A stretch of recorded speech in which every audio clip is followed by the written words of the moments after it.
prize winning numbers. Remember, there are multiple ways to win. Good luck, everyone. We'll see you back here on Monday night.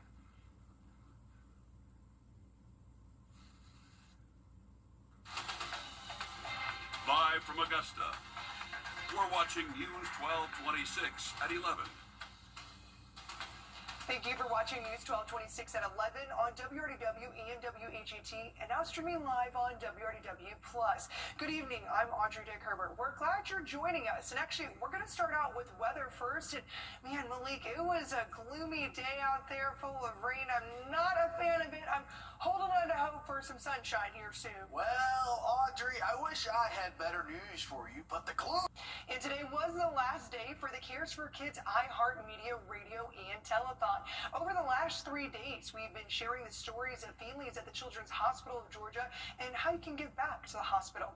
The radiothon ended this morning and nearly $300,000 were raised. The check was presented at $291,617, but more donations came in. You can still give back by texting CHOB to 34984 at any time. And the holidays is a season of giving, and Make-A-Wish gives back to families year-round. The organization gave kids a chance to be kids today with a Christmas bowling party. News 12 photojournalist Israel Butler joined the party and gives us a look.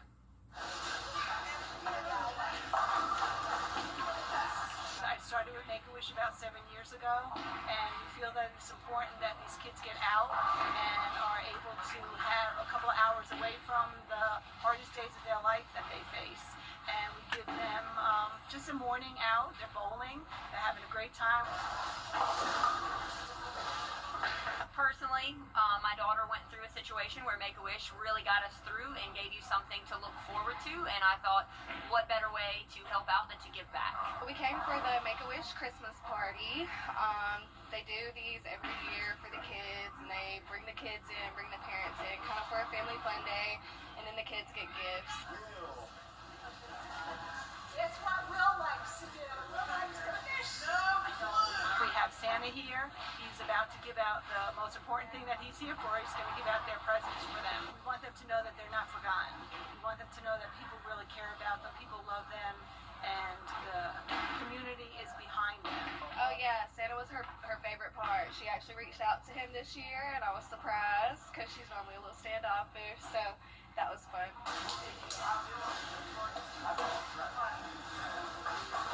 That's what it's all about, is bringing people together so that way they know they're not the only one in this situation. And just as we are a community of volunteers and we, pull together and we get other resources in Aiken to really, give into our program and help us make these things possible, I believe it's important to bring the families together so that way they also have each other to lean on. She has a few different medical complications going on, and so Make-A-Wish just being a helping hand, a support system, and people to reach out to if you need anything, and they have the resources, they have the help to offer and to give you. So I'm very appreciative for them for that. I have to give credit for the Healthcare Alliance of Aiken. They did a toy drive for us, so all of these gifts are basically from them, and also for Trans Tech Radio products in Edgefield. They also did a toy drive for us, and then most of my neighbors and relatives and friends made donations, and were able to provide all these toys from them. It's wonderful. It's wonderful to know that they see that they are loved on by so many people in the community, and it takes a village. We all get through it together. Josiah.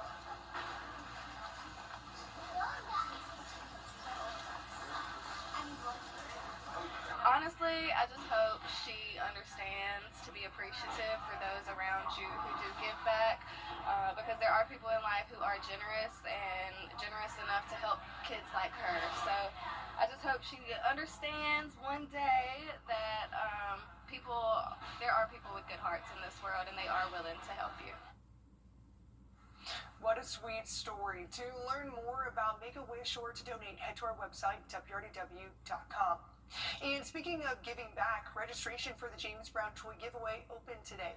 The annual event gives families a chance to have a toy under the tree. The giveaway for children is for children ages 1 to 11. To register, you need a state ID, a social security card, and a birth certificate for each eligible child. We spoke with one of the volunteers about the need they've seen. My father started doing this about 34 years ago, and we're just thankful by the grace of God and the sponsors and the volunteers that we have here to help us continue doing what we're doing, because it's a need, you know, it's a need in the community. Hard times for parents, and children don't understand that. They shouldn't have to understand hard times. They should just be able to enjoy the toys that they receive. If you missed out today, you can also register next Saturday at Mee Park from 9 to 11. The actual giveaway is set for the 20th at Mee Park at 8 a.m. The child must attend. And speaking of Christmas presents, people in Aiken could shop local for their Christmas gifts all in one place today. The city held its 55th annual Christmas craft show this weekend. People could go to the Odell Weeks Activity Center to find local crafters and the perfect gift for their loved ones. This year, they decided to have a Youth Crafters Day to show off the budding local entrepreneurs. We got to speak to some of them. We decided to do this because we saw our parents doing it, and we're like, how about we do this? And so we started doing this so we could make some money and actually help our parents out. I'm just here for the fun of it. You can find more Christmas events just like this one on our website, Wrdw.com. And Aiken wasn't the only town putting local businesses in one place for you to Christmas shop. The Salvation Army of Augusta held a Christmas market today. From sweet treats and merry music to local goodies and Christmas cheer, you could find it all at the Kroc Center. We got to speak to one of the organizers about why they only accepted local businesses. So we only wanted local vendors because, you know, we serve Augusta and specifically the Harrisburg community. And we just want to be able to have a common place that everyone can come together and show off their creativity, their talents, and people to have the opportunity to connect with these different businesses. You can learn more about the Salvation Army and their new park they broke ground on yesterday on our website. Forward to those temperatures. Thanks, Malik. Well, for the first time in 20 years, Strong Thurmond Rebels are state champions. Coming up in sports, we take you inside their memorable night in Orangeburg. And as we head to break, here's a live look at Toronto and your winning lottery numbers. We'll be right back.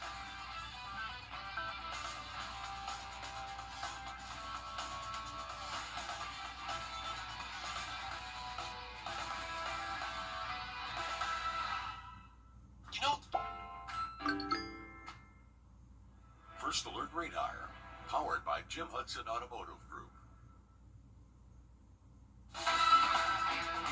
On your sideline, sponsored by Chandler Law Firm. Welcome back. Well, the South Carolina high school football season wrapped up Saturday night in Orangeburg. Strong Thurmond was our last local team standing. Joseph Doring has more from the 2A state title game. Game 20 years in the making for Strom Thurmond, back in the 2A state title facing Hampton County. The Rebs defense was on its heels during Hampton's opening drive. That was until a fumble popped into the hands of Caden Simpkins. Number 7 took it all the way back to the opposite red zone. More of him later on. Just 3 plays later, Deontay Phillips finishes the field change with the opening touchdown, sliding right into your living room. Next drive for Strong, Breshawn Lee uncorks it to who? Caden Simpkins, making plays everywhere during his curtain call game. Number 7 gets in for 6. Another touchdown by Phillips in the second quarter gave Strom an 18-7 lead at half. When he had chances to make plays, he made them. You know, when he looked at me and said, run this, I ran this. And he made plays for us, and I'm proud of him. In the second half, the Rebs threw the dagger. Lee going to the corner, and it's Shaheed Williams with a SportsCenter top 10 catch for the touchdown. The first 2 to celebrate with him, Simpkins and Phillips. The 3 seniors getting size for a ring before the start of the fourth quarter. This group of seniors, every chance I've had to brag on this group of seniors, I've done it. They're our best players, they're our best leaders, they're our best people. They have led us since last November. They've done an outstanding job. They take pride in playing Rebel football, and they love each other. And I'm proud. Strong Thurmond defeats Hampton County 26-7, winning the program's first state title since 2005. This means everything. Like, my family is rooted in tradition here. Just to bring something back home that hasn't been here in 20 years is just special. Coach Andrew Webb becomes the third head coach at Strom to win a state championship, taking just 4 years to accomplish the ultimate prize, starting what could be a new era of Rebels football. Reporting in Orangeburg, I'm Joseph Doring on your side. Thanks, Joe. Over in Atlanta, the SEC title game once again belongs to the Georgia Bulldogs. Avery Braxton has more from downtown Atlanta. If you thought the second edition of Georgia and Alabama would be as close as the first one, well, you were sadly mistaken. Georgia dominates 28-7 to claim back-to-back SEC titles. To win back-to-back SEC championships, it's every kid in this footprint's dream, and an honor to be at Georgia and be able to be the head coach here and win games like this. It means a lot to us, man. That's why you come to Georgia. It's the whole reason you come to Georgia, come to win. All the work we put in. The bands you guys don't see. The physical Tuesdays, Buddy Tuesday, the summer conditioning. Just the whole round to being in Georgia. It means a lot to the program. Georgia dominated in all three phases, but the hero of this one was Cole Spear, a senior with a block punt in the first quarter that set the tone for the rest of the game. It means the world to me. I mean, these guys have had my back through the thick and thin all 4 years I've been here. To be able to go out and just make them proud and just do what I do really on a daily basis, it means the world to me. He's one of my best friends. He's one of my roommates, and just seeing all the hard work he's put into this program and just seeing it pay off, it was definitely special. Kirby Smart had been 0-4 in SEC championship games against Alabama in the Benz. He finally gets that coveted trophy in the biggest stage in Atlanta. The Dogs will find out exactly where they land in the college football playoff during the selection show on Sunday. From Mercedes-Benz Stadium, Avery Braxton, Atlanta News First. A big win for the Dogs out there.